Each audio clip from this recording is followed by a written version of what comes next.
오늘 우리에게 주시는 하나님의 말씀은 요엘서 3장 1절에서 13절까지의 말씀입니다. 요엘서 3장 1절에서 13절까지 우리 한 목소리로 봉독하시겠습니다.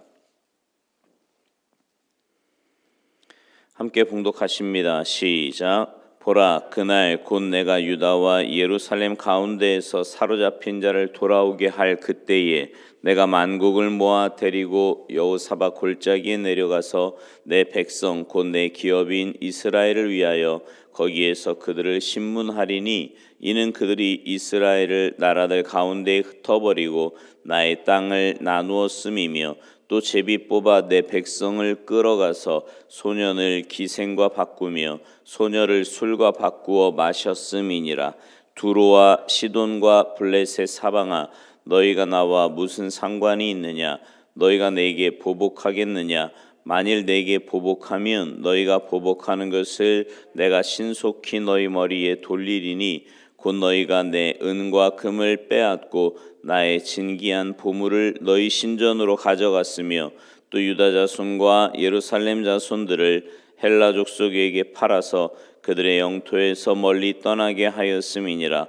보라, 내가 그들을 너희가 팔아 이르게 한 곳에서 일으켜 나오게 하고 너희가 행한 것을 너희 머리에 돌려서 너희 자녀를 유다 자손의 손에 팔리니 그들은 다시 먼 나라 스바 사람에게 팔리라.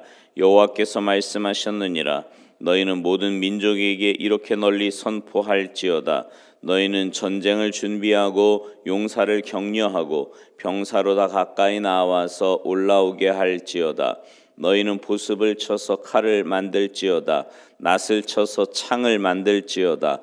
약한 자도 이르기를 나는 강하다 할지어다. 사면의 민족들아, 너희는 속히 와서 모일지어다. 여호와여, 주의 용사들로 그리로 내려오게 하옵소서. 민족들은 일어나서 여호사밧 골짜기로 올라올지어다. 내가 거기에 앉아서 사면의 민족들을 다 심판하리로다. 너희는 낫을 쓰라. 곡식이 익었도다. 와서 밟을지어다. 포도주 틀이 가득히 차고 포도주 독이 넘치니 그들의 악이 크미로다. 아멘. 할렐루야. 성경에 나오는 하나님의 심판은요, 대개 이렇게 진행이 됩니다. 뭐 꼭 그런 건 아닌데 대체로 보면 처음에는 기근으로 찾아옵니다. 그래도 회개가 없으면 이제 질병으로 심해지지요. 그래도 회개가 없으면 전쟁으로 발전을 합니다. 그래도 회개가 없으면 결국 이방의 노예가 됩니다. 그처럼 심판 때에는 이방인들이 이제 심판의 도구로 이용이 돼요.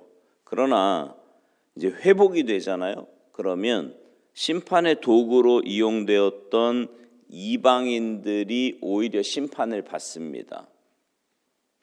오늘 본문은요, 유다와 이스라엘이 회복될 때 이방인들이 당하는 그 심판당하는 상황이 묘사되어 있습니다. 2절에 보면 여호사밧 골짜기라고 하는 말이 나오는데, 여호사밧이 하나님의 도우심으로 모압, 암몬, 에돔 연합군을 물리친 골짜기를 말합니다. 하나님이 그곳에서 이스라엘을 유린한 그 나라들을 심판하실 것이다 라는 말씀입니다. 그때 이방인들은 어떻게 이스라엘을 유린했어요? 3절에 보면 백성들을 잡아서 인신매매를 했고요. 5절에 보면 두로와 시돈과 블레셋 상인들은 성전의 보물을 약탈해서 그들의 신전으로 가져갔고요. 6절에는 이스라엘 백성들을 먼 헬라 지역으로 노예로 팔기도 했습니다. 그러나 회복의 때가 되면 이제 하나님이 거꾸로 그들을 심판하시는데, 그때는 오히려 이방인들이 유대인들에 의해 노예로 먼 나라로 해외로 팔리게 된다고 7절 8절에서 말씀을 합니다. 어떻게 이방인들이 노예가 되어 힘을 키우고 전쟁 준비를 하다가 결국 그 전쟁에 져서 노예가 되는 거지요. 그처럼 하나님의 심판전에 꼭 있는 것이 있습니다. 그것은 멸망할 사람들이 전쟁 준비에 광분하는 거예요. 오늘 보면 9절 10절 말씀에 보면 심판을 앞둔 민족들이 취하는 전형적인 모습이 나오는데요. 그것은 전쟁을 준비하고 용사를 격려하고 또 병사를 소집하고 보습으로 칼을 만들고 낫으로 창을 만드는 겁니다. 그렇게 전쟁 준비를 하며 교만한 언어로 그 죄성을 드러내는 것이 이제 멸망의 전조인 거죠.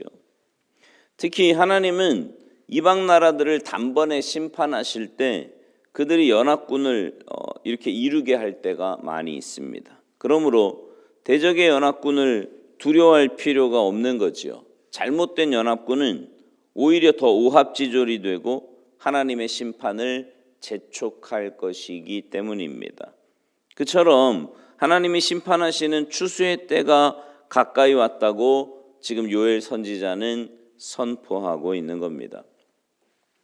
오늘 본문 10절에서요. 이방인들이 보습을 쳐서 칼을 만들고 낫을 쳐서 창을 만드는 것이 이제 심판이 임박한 증거라면 하나님의 은혜를 입으려면 거꾸로요. 칼을 쳐서 보습을 만들고 창을 쳐서 낫을 만들어야 합니다. 결국 하나님의 심판을 피하는 두 가지 중요한 요소가 있는데 하나는 평화를 추구하는 삶입니다. 칼을 쓰면 대개 칼로 망합니다. 예수님이 잡히시던 밤에 군대와 대제사장의 하속들이 예수님을 잡으러 오자 베드로가 칼을 빼서 말고의 귀를 쳐서 떨어뜨렸죠. 그때 예수님이 뭐라고 말씀하셨어요? 칼을 도로 칼집에 꽂으라. 칼을 쳐서 보습을 만들라는 말씀입니다. 교육의 최대 목표는 칼을 쳐서 보습으로 만드는 거예요. 칼을 만드는 교육은 망하는 교육입니다. 스파르타의 교육은 칼을 만드는 교육이었고요. 아테네의 교육은 보습을 만드는 교육이었는데 결국 아테네가 이겼죠. 어느 날 부활하신 예수님을 보고 마침내 해방의 때가 된 줄 알고 제자들이 묻습니다. 주님, 이스라엘에 회복하실 때가 이때입니까?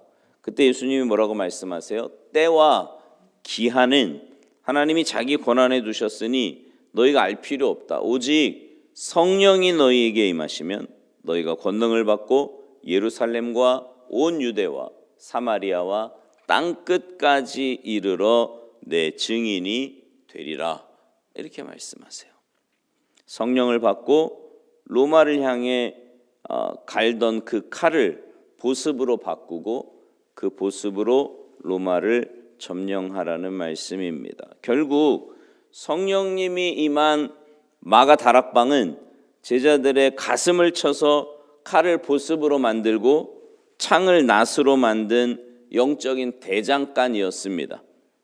당시에 베드로는 예수님을 따르면서도 계속 칼을 품고 있었고요. 말고의 귀를 칠 때는 예수님의 명령에 따라 칼을 칼집에 꽂았지만 마음속으로는 계속 칼을 갈고 있었단 말이에요. 그러나 마가 다락방에서 성령을 받고 칼을 쳐서 보습으로 만들고 그 보습을 들고 로마로 가서 복음을 증거했고 로마를 복음으로 점령하게 된 겁니다. 또 하나는 평안을 추구하는 삶입니다. 외적인 평화 이상으로 중요한 것이 바로 자신 안에서 평안을 이루어내는 내적인 평안입니다. 그 평안을 언제 얻습니까? 기본적으로는 죄의 문제가 해결이 돼야 돼요. 하나님의 말씀을 통해 내 모습을 깨닫게 하실 때마다 주님 앞에 나와 철저하게 회개해야 합니다. 그러니까 이제 매일 이렇게 말씀을 듣잖아요. 매일 말씀을 들으면 사실은 그 말씀을 통해서 내 삶의 모습을 비추어 보고 그러면 분명히 찔리는 게 있거든요. 그게 정상이에요. 그러니까 말씀을 듣는데 나랑 아무 상관이 없어. 그냥 뭐 남의 얘기 같고 뜬구름 잡는 소리 같고 이러면 그 말씀이 내게 주어진 말씀이 안 되는 겁니다. 그러나 하나님의 말씀을 들으면 그 말씀이 내 마음에 찔림이 되지요. 그러면 그 말씀을 붙잡고 하나님 앞에 회개하는 거예요. 신기한 게 뭐냐면 하나님 앞에 내 죄를 고백하고 온전히 회개하면 우리 마음 저 깊은 곳에서부터 평안이 시작이 돼요. 얼마나 감사한지 몰라요.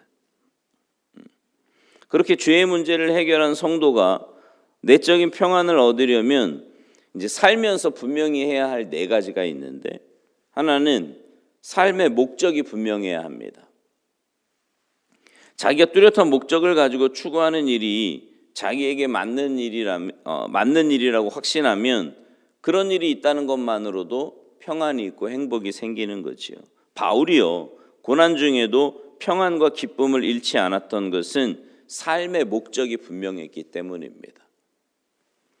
두 번째로 소속이 분명해야 하는데, 한 사람에게 매이는 것이 진정한 자유의 길임을 아는 사람이 결혼도 하고 또 가정 안에서 행복과 평안도 얻는 거죠. 고귀한 대상에게 스스로 매이는 것은 고귀한 자유를 줍니다. 그런 의미에서 예수님께 매이고 또 교회에 매이는 것은 고귀한 자유와 큰 평안을 얻는 최대 전제 조건이 되는 거예요. 그처럼 마음과 몸과 삶을 모두 예수님의 손에 맡기면 환난 중에도 흔들리지 않는 평안을 얻게 될 줄 믿습니다. 그러니까 우리의 삶을 자꾸 엉뚱한 것에다가 이렇게 매지 마시고요, 맡기지 마시고 주님 앞에, 주님께 우리의 마음과 삶을 온전히 내어 맡길 때 조건과 상관없는 참된 평안함이 주님께로부터 주어지게 된다라는 거죠. 세 번째는 천국 소망이 분명해야 합니다. 종말이 불확실하면 아무리 소유가 많고 권세가 있어도 평안이 없고요. 그런 때에는 몸이 조금만 아파도요, 이제 막 겁이 덜컥덜컥 나는 거죠.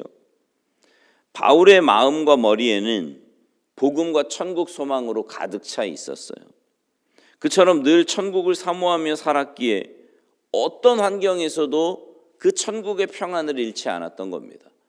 바울이 복음을 전하면서 좀 많이 고생을 했습니까? 맞기도 수없이 맞고요, 감옥에도 갇히고 얼마나 어려운 일들이 많이 있었어요. 여러분 한번 생각해 보세요. 요즘 예수 믿으면 그렇게 된다, 그럼 예수 믿는 사람이 몇 명이나 있겠습니까? 근데 그럼에도 불구하고 그가 심지어 감옥 안에서도 뭐라고 이야기해요? 기뻐하라고 이야기하잖아요. 평안하. 왜 그래요? 자기 안에 그 기쁨과 평안이 있는 거예요. 누구 때문에요? 주님 때문에요. 또 천국에 대한 분명한 소망이 있지 않았습니까? 내가 여기서 이렇게 죽으면 가는 거예요. 더 좋은 곳으로 가는데 뭐가 두렵겠습니까? 그처럼 천국 문제를 확실히 해결하면 다른 문제는 다 작게 느껴지고요, 흔들리지 않는 평안을 얻게 되는 거죠. 마지막으로 나눔의 삶이 분명해야 합니다. 평안과요, 나눔은 비례해요. 우리는 반대로 생각하잖아요. 평안은 나눔이 아니라 소유할 때 평안이 생긴다, 이렇게 생각하면서 사는 사람들 굉장히 많거든요. 근데 그건 세상적인 생각이에요. 나눌 줄 모르면 마음이 궁핍해집니다. 마음이 궁핍해지면 결국 삶도 궁핍해져요. 그렇지 않던가요? 여러분, 아무리 많은 것을 가지고 있어도요, 마음이 궁핍해지면 삶이 점점 피폐해지는 걸 느낍니다. 그러나 잘 나누면은요, 마음이 굉장히 풍성해져요. 별로 없는 것 같은데 뭐 가진 것도 별로 없고요, 뭐 내 삶의 조건이 그렇게 좋은 것 같지도 않은데 나누면 나눌수록 내 삶이 굉장히 풍성해지고요, 마음이 평안해집니다. 그러므로 잘 나누려고 하는 마음도 구하고 또 잘 나눌 수 있는 그런 경제적인 능력도 구하며 사시기 바랍니다.